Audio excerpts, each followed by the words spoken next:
Hello everyone and welcome to this video. In this video, I will share my experience about working with the software that I had chance to test, and we will talk about the workflow, the options of the software, a sample simulation with this software, and some comparisons with other simulators.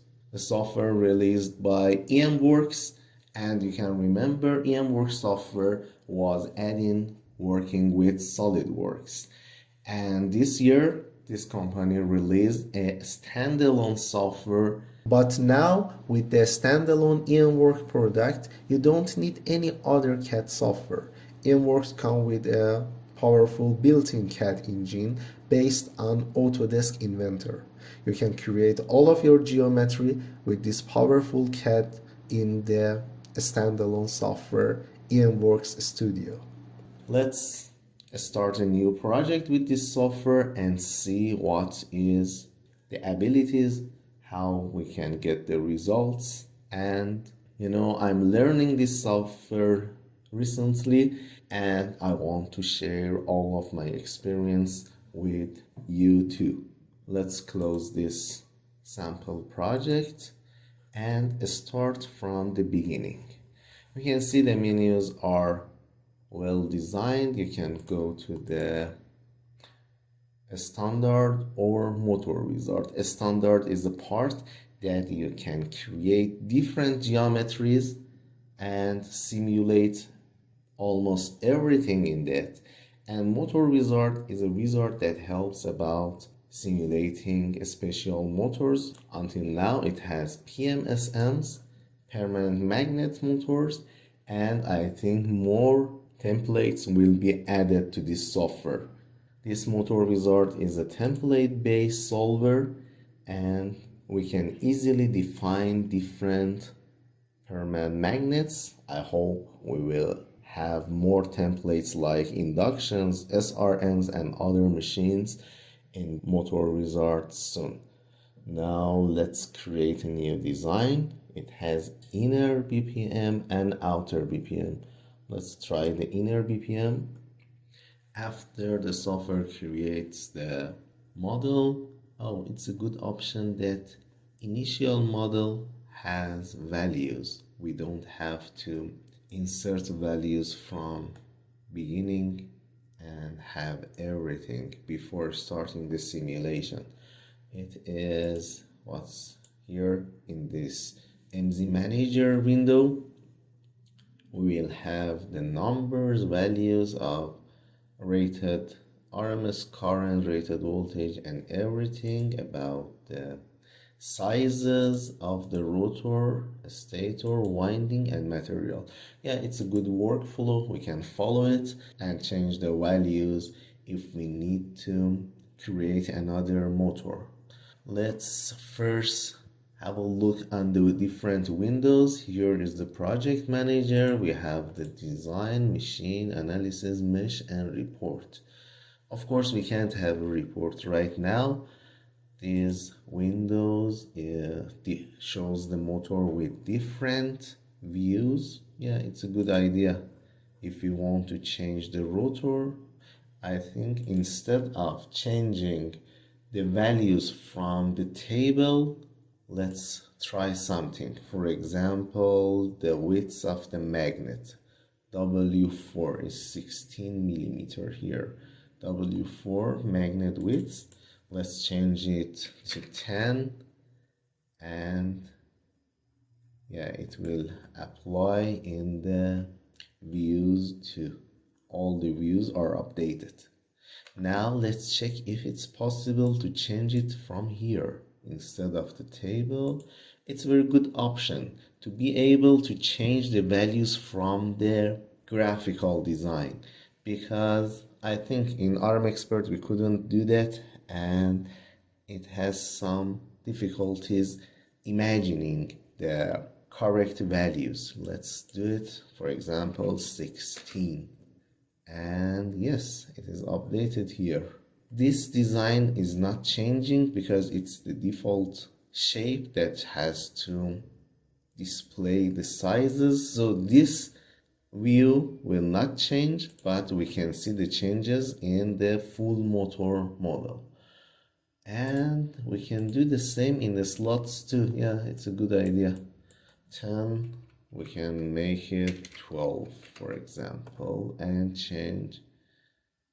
Oh, I made a mistake and the shape goes wrong. Let's make it 12. Yeah, it's changed. Okay, we can change the sizes, values, and let's see what different shapes is available here. They are the sizes, a slot type. 1, 2, 3, 4, 5, 6, 7, 8 different kind of slots. I prefer the first one.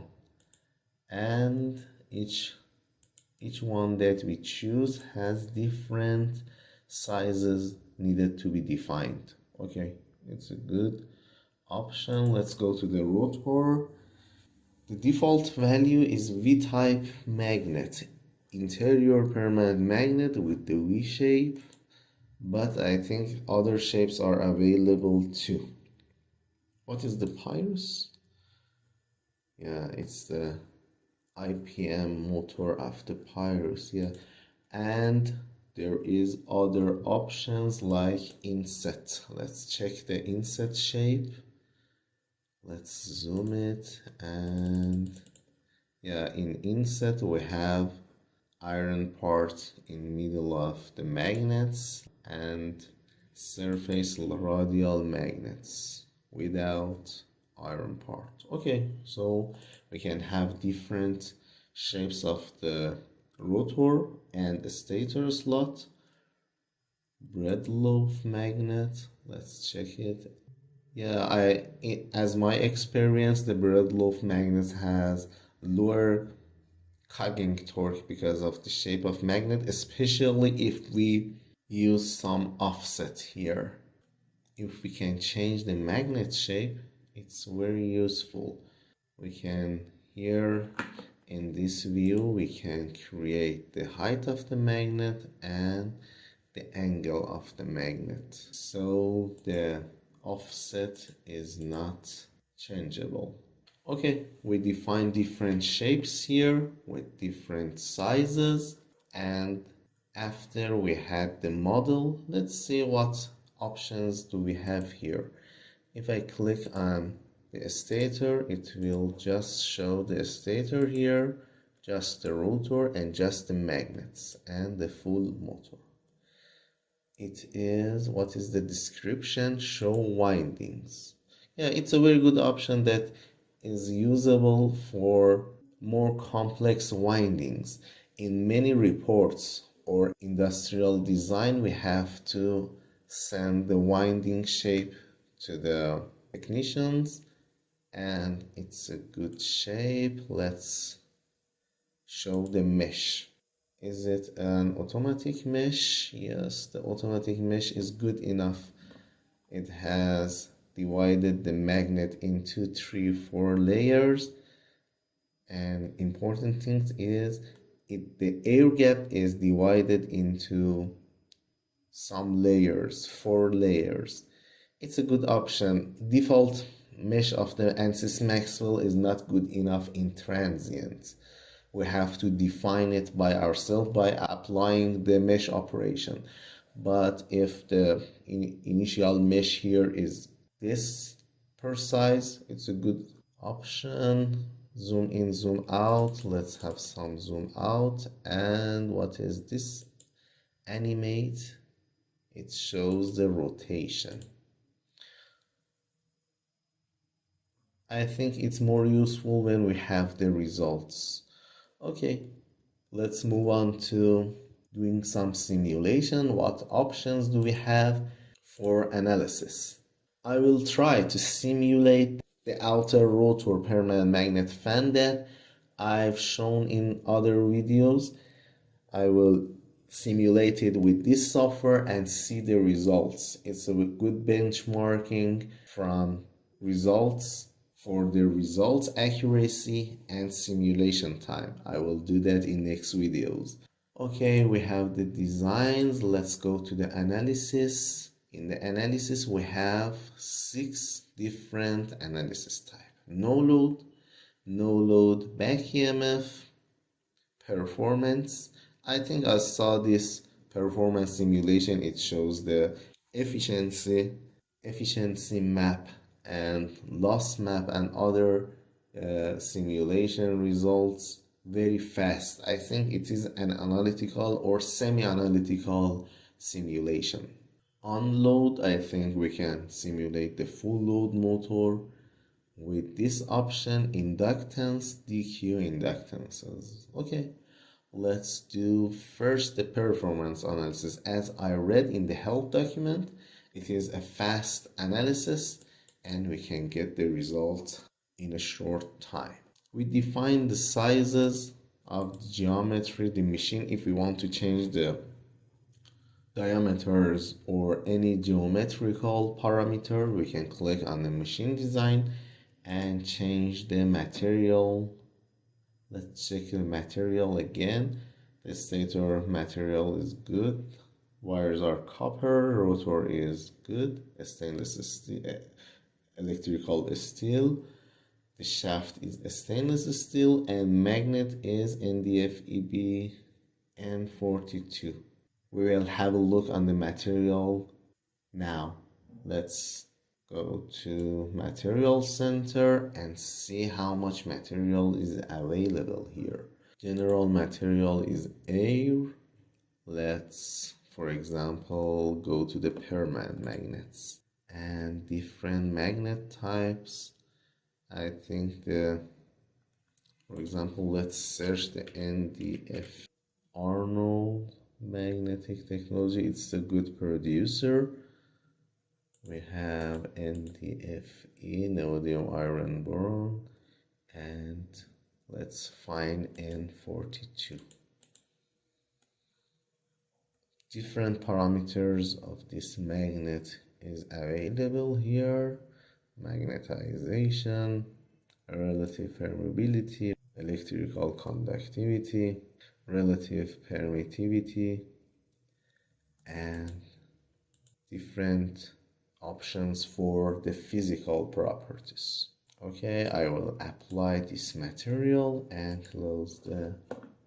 We will do a performance analysis here by clicking on Run.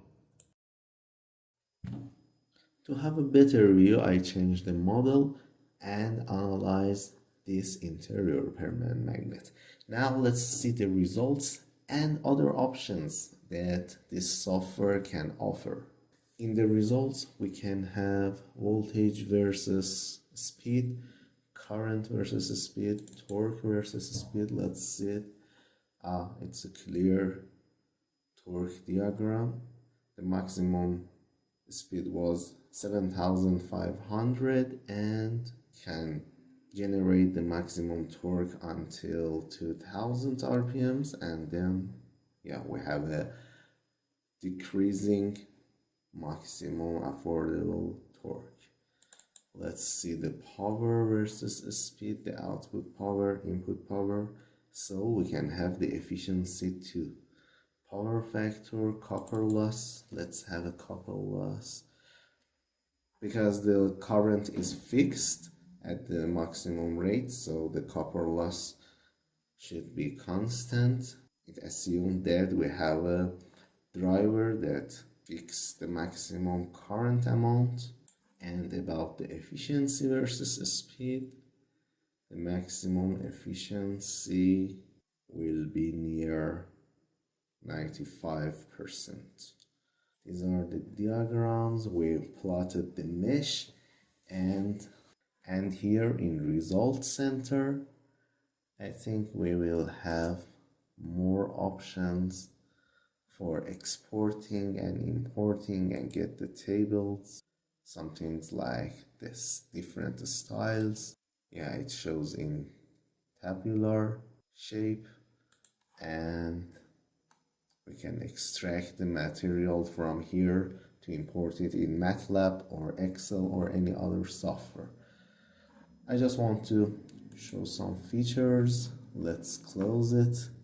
In the performance analysis, we only have the rated current and rated the percentage of rated speed. Let's see some other analysis. If I add, for example, unload analysis, it is added beside the performance analysis. It means that we can have both. So what will we have in the let's see what we have in the unload analysis. The number of steps, source type, current and voltage, it's good. Waveform, sinusoidal waveform or a square wave. And we have some fault simulation here too. Look at there, we can have eccentricity analysis. Default mode is no, but we can simulate the static, dynamic, and mixed eccentricity.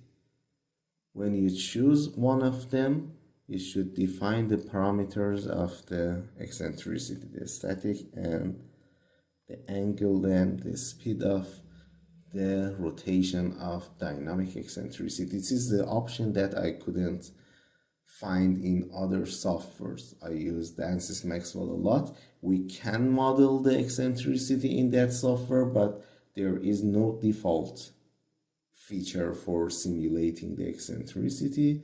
Skew, we can simulate the skew and it happens in rotor or stator, and the angle and number of slices of the skew angle. These features are good for simulation of fault. I like this software and I think it works to spend some time learning it. I will share my experience on learning this software with you. It's a good option to, for example, if I select the slot area, I can click on measure and see the area of the slot, the magnet area and volume, the stator and rotor area and volume. It is a wise option too. I will create more videos about this software to teach you how to use the motor wizard, how to use the standard part that you can simulate anything else other than the motors.